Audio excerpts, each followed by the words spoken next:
You know, life has a funny way of testing the patience of a man who has already given so much, and if you stay with me until the end of this story, you'll see why I say that. Before I dive in, let me just remind you, make sure you hit that subscribe button and join us for more real, raw, and powerful stories that open your eyes, because trust me, you won't want to miss what's coming next. Now, picture this, I had worked my entire life to build the villa I lived in. It wasn't some flashy, gold-plated mansion to show off like the rich kids post on their feeds these days. No, it was my sanctuary, my sweat, my years of hard work and sacrifice turned into stone, marble, and glass. Every archway and every wooden panel had a story, every room had a memory. I had designed it with my late wife, brick by brick, dream by dream, and after she passed, the villa became my anchor, my reminder of what we had built together. So, when my son-in-law, this cocky, entitled boy who thought money, arrogance, and charm made him a man, decided he could barge into my villa with his group of loud, reckless friends as if it were his playground, you can imagine the fury that boiled inside me. But fury alone doesn't teach lessons, wisdom, patience, and timing do.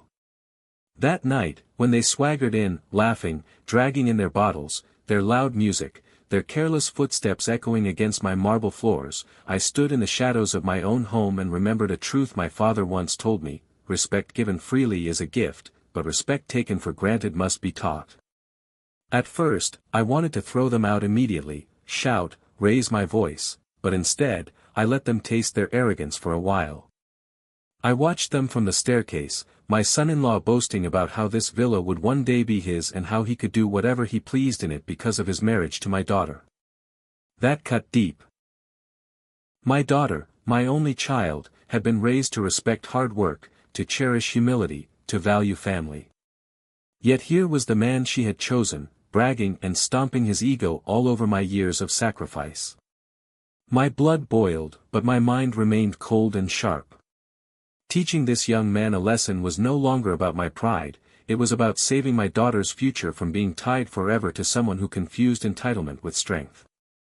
And so, I began preparing the kind of lesson he, and his friends, would never forget. The sound of their laughter carried through the grand hallways like knives scraping glass, careless and mocking, as if they had bought the right to disrespect everything I had worked for. I stood in silence, watching from the shadows, the chandelier above them glinting like an unblinking eye judging their arrogance. My son-in-law leaned back on the leather sofa I had imported years ago from Italy with my wife, a piece of furniture we had saved for through months of sacrifice. He kicked his feet on the polished oak table as though it were nothing more than a stool in some dingy bar. His friends sprawled across the velvet couches, cracking jokes, pouring expensive liquor they had no right to touch, leaving wet glass rings on surfaces I had guarded like relics. For a moment, I wanted to storm down, to tell them who truly owned this place, but then I realized, if I shouted, if I let anger control me, it would only give him another excuse to mock me. No, this lesson had to be taught with precision, with control, the way a general teaches soldiers the meaning of discipline. So I stayed back and observed. My son-in-law puffed out his chest, bragging about how he had married into wealth and that soon this villa would be his to host all the parties he wanted. His words were a dagger, but instead of bleeding, I let the blade sharpen my resolve. I remembered my daughter's face when she was a little girl, how she would sit on the very steps they now dirted with their muddy shoes, holding her mother's hand, learning stories of respect and humility. And then I looked at her husband, a man with no respect for legacy, no sense of boundaries, no gratitude. It was then I knew, the lesson would not be about anger or even punishment. It would be about showing him that a home, unlike a hotel, breathes with the soul of the man who built it, and to disrespect it is to invite consequences you never imagined. Slowly, I made my presence known. I flicked on the lights, one by one, each chandelier humming alive, bathing the hall in golden light. Their laughter faltered. Eyes turned toward me. I walked down the stairs not with rage, but with the calm dignity of a man who knows he holds all the cards. My footsteps echoed, commanding silence, and for the first time that night, my son-in-law's smirk faltered. "This is my house," I said, my voice low but firm, cutting through the thick air. "And tonight, you will learn what that means." The silence that fell over the room after my words was heavy, so heavy it felt like the air itself thickened. The music still pulsed faintly from the speaker one of his friends had connected, but even that seemed to sound nervous, unsure whether it should keep playing. My son-in-law shifted in his seat, still trying to wear the armor of arrogance, but his eyes betrayed him. They flickered, searching for reassurance from his friends, as though their laughter could shield him from the storm he sensed was about to break. I stepped closer, each stride slow and deliberate, the soles of my shoes clicking against the marble like a judge's gavel calling order. "This house," I said, letting my hand graze the carved banister my wife had chosen decades ago, "was built not from greed, not from shortcuts, not from arrogance, but from sacrifice, respect, and sweat. And here you sit, treating it like a tavern." His friends exchanged nervous glances, but he scoffed, forcing a laugh that didn't quite hide the tremor in his voice. "Relax, old man," he said, waving a dismissive hand, "we're just having fun. You'll have to get used to it, you know, once this place eventually passes down to us." His words cracked the patience I had carefully layered, but instead of exploding, I smiled. It was not the smile of joy, but the kind of smile that told him I had already thought 10 steps ahead. "Us?" I repeated, tilting my head slightly. "No. You mistake access for ownership. You mistake my love for my daughter as weakness. And worst of all, you mistake silence for approval." He leaned forward, trying to reclaim control, his voice louder now, trying to show off for his friends. "You think you can scare me? You're just an old man clinging to bricks. Times have changed. Power belongs to the younger generation now. You should step aside." That was it, the arrogance of youth dripping from every word, the delusion that inheritance is earned simply by waiting. I circled the room slowly, watching the unease grow in his companions, men who were bold when hidden behind bottles but wilted under the gaze of someone who had lived and fought through real storms. I leaned in close enough for only him to hear and whispered, "You forget, boy, before I built these walls, I built myself. And a man who has built himself can take down everything that stands on falsehood, including you." His face paled, but he still forced a grin, hoping his bravado would not shatter in front of his friends. That's when I decided, words alone would not teach him. A demonstration was necessary. A lesson engraved not in speeches, but in experience. And I was prepared to give it to him in a way he would never forget. The moment had arrived. I could feel it, like the slow tightening of a bowstring before the arrow is released. My son-in-law thought he had the upper hand because youth often confuses recklessness with strength. He believed that surrounding himself with his drinking buddies made him untouchable, that by stepping into my villa he was somehow stepping into ownership. But he forgot one thing: respect cannot be stolen, and a house is not inherited simply by opening the front door, it is earned through honor. I turned my gaze toward his friends, all lounging as if they were in some cheap roadside club, their laughter earlier now reduced to uneasy whispers. I clapped my hands once, sharply, the sound echoing through the hall like a shot, and within seconds, the staff who had served me faithfully for years appeared at the doorway. Silent, disciplined, waiting. These were not just employees, they were men and women who had lived in this villa longer than my son-in-law had known my daughter. Their presence alone unsettled the intruders. I spoke calmly, but each word carried steel. "You are guests in this house, uninvited ones at that. But since you seem to think it's yours, let's treat it as such. You want to sit in the seats of men? Then let us see if you can stand as men." The confusion on their faces was almost amusing. They didn't know what I meant until I ordered the staff to clear the center of the hall. Furniture was moved aside, the chandelier above casting its glow like a spotlight onto an empty space that now resembled an arena. My son-in-law laughed again, nervously this time, thinking I was putting on some old-fashioned drama. "What are you doing?" he asked, voice cracking just a little. I looked him dead in the eye.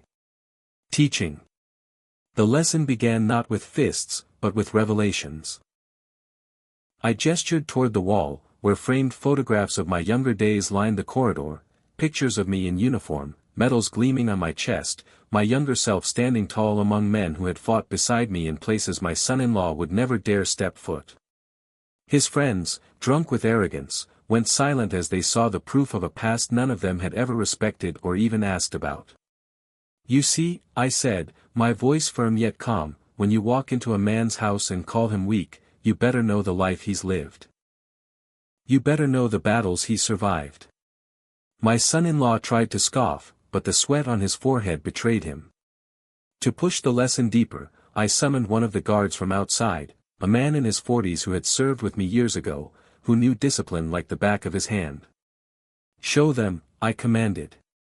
Without hesitation, he demonstrated precise movements, a combat drill so sharp and fluid it silenced the room completely. The sound of his strikes against the air was like thunder. My son-in-law's friends, who had been puffing their chests minutes ago, shrank into their chairs.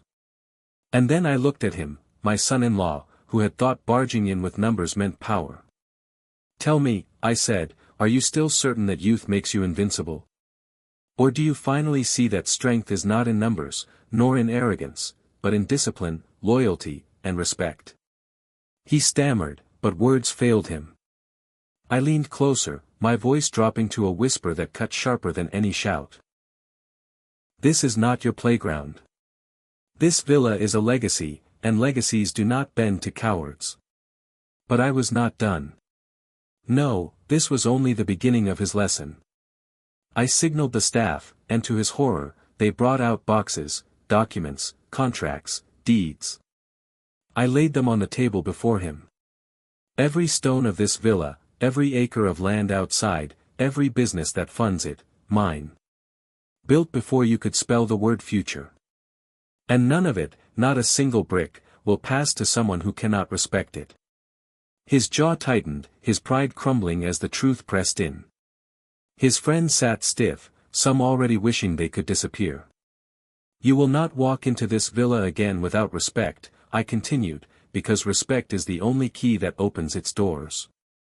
My voice grew louder, reverberating through the walls. "And if you think marriage gives you ownership, think again. You married my daughter, not my fortune. And if you cannot honor her, her family, and yourself, then you are nothing but a guest passing through, no matter how long you sit here." The weight of my words crushed him, but still, the arrogance inside him refused to die completely. He muttered, almost under his breath, "You can't keep her away from me. She chose me." That was his last card, his belief that my daughter's love would shield him. I let silence linger, then spoke softly but with fire burning beneath. "Yes, she chose you. And that is why you are here.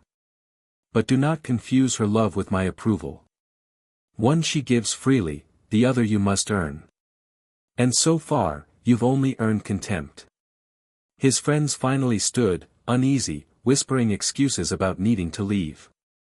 But I stopped them with a single glance. "No. You will stay. You came in with him, you'll leave when I say you may.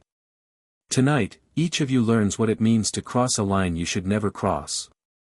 The villa felt alive that night. Its walls seemed to listen, its air crackling with the electricity of truth finally spoken. My son-in-law's face was a war zone of emotions, shame, anger, fear, and beneath it all, the faint recognition that maybe, just maybe, he was wrong. But recognition alone was not enough. He needed humility. He needed to taste the consequences of his arrogance. And I was going to make sure he did. The silence that filled the villa after my words was heavy enough to crush the arrogance that had once danced across my son-in-law's face. He tried to look anywhere but at me, his eyes darting to the chandelier, the marble floor, even to his trembling hands, but nowhere could he find refuge. His friends, who had entered with him full of laughter and swagger, now sat stiff-backed, as though the leather chairs themselves had turned to thrones of judgment. For a long moment, no one moved, no one spoke, until I walked slowly to the center of the cleared space. My footsteps echoed in the hall, steady and deliberate, each one a reminder that the villa he thought he could conquer was not built on weakness.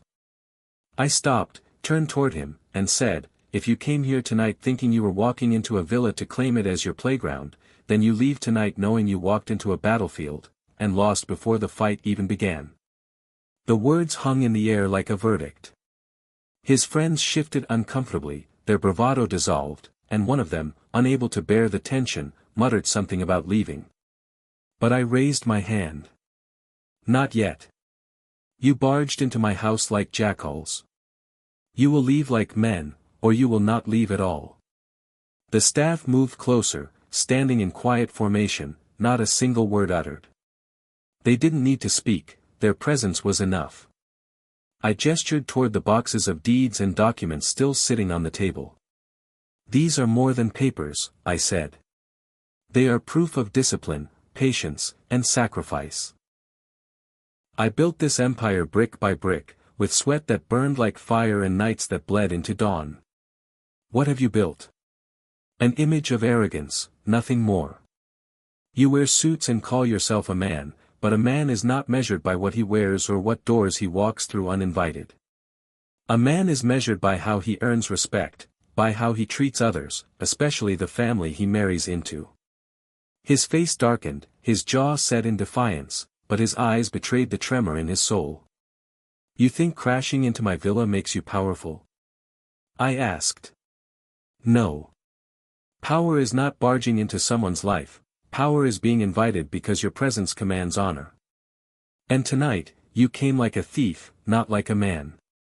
I could see the fight draining out of him, but still I pressed forward, not to break him completely, but to carve humility into his memory. I motioned for one of the staff to bring a chair, and I placed it in the center of the hall. "Sit," I ordered. He hesitated, but when he saw the unblinking eyes around him, he lowered himself into it, his pride crumbling as surely as the wine glass he had earlier dropped on the floor. I circled him slowly, like a teacher around a stubborn student. "Do you remember," I asked, "the day you first came to this house, before you married my daughter? Do you remember how I welcomed you, how I treated you not as a stranger but as a son?" He swallowed, his throat dry, and nodded slightly. "And do you remember what you promised me that day? That you would protect her, respect her, honor her name and mine?" Another nod, this one more reluctant, as his friends shifted in shame. "And yet here you sit, not as a protector, but as an invader. Not as a man of honor, but as a child throwing tantrums." My voice rose now, thunder rolling across the hall. "This is the lesson you needed to learn, marriage is not a ticket to wealth. It is a vow. And a vow without respect is nothing but a lie." Then came the final blow. I called for my daughter. She entered the hall quietly, her face pale but determined, her eyes moving between me and the man she had chosen. She stood beside me, and for a moment, silence wrapped around us again. Then I turned to her and said loud enough for all to hear, "This is your husband, the man you believed would protect you, the man who thought barging into your father's house with drunken arrogance was strength. Do you still see a husband? Or do you see a child who has lost his way?" Her eyes welled with tears, but her voice was steady. "I see someone who has forgotten what respect means." The room froze. My son-in-law's head dropped, his face buried in his hands, as shame crashed down on him harder than any punishment I could have given. His friends lowered their eyes, realizing they were part of a humiliation none of them had prepared for. And in that moment, he was no longer the arrogant man who strutted in. He was the boy who finally realized he had overstepped. I let the silence linger before speaking again. "You came here tonight to prove something. And you did. You proved that arrogance without respect is weakness. You proved that a man who cannot honor his wife's family cannot honor himself. And you proved that when you barge into a man's house uninvited, you leave with your pride shattered." I paused, then looked each of his friends in the eye. "Take this lesson with you. Do not mistake kindness for weakness. Do not mistake silence for absence of power. And do not ever mistake arrogance for respect. Because one day, you will find yourself standing where he is now, stripped of the very pride you thought would carry you. His friends nodded quietly, too ashamed to say more. I waved my hand toward the door. Now you may leave. They filed out one by one, their footsteps heavy, their heads bowed. Only my son-in-law remained, slouched in the chair, broken. I stepped close to him one last time, my hand resting on the back of the chair. You still have a chance, I said, my voice softer now but no less firm. You can rise from this humiliation, but only if you shed your arrogance and learn humility. If you cannot do that, then you will lose not only this villa but the love of the woman standing beside me. And that is a loss greater than any wealth could measure. He nodded weakly, unable to meet my eyes, but I could tell the message had reached him at last. My daughter placed a hand on his shoulder, and for the first time that night, I saw not defiance but remorse flicker in his expression. Perhaps the lesson had finally taken root. And so, as the doors of the villa closed behind his fleeing friends and the hall returned to its stillness, I knew the night had not been wasted. Sometimes a man needs to be broken before he can be rebuilt. Sometimes arrogance must be burned away before respect can rise in its place. And sometimes, teaching a lesson requires not fists or fury, but truth delivered so sharply it cuts deeper than any blade. That was the lesson I gave my son-in-law, and that was the night he finally understood that stepping into my house meant stepping into a legacy he could never own, only respect.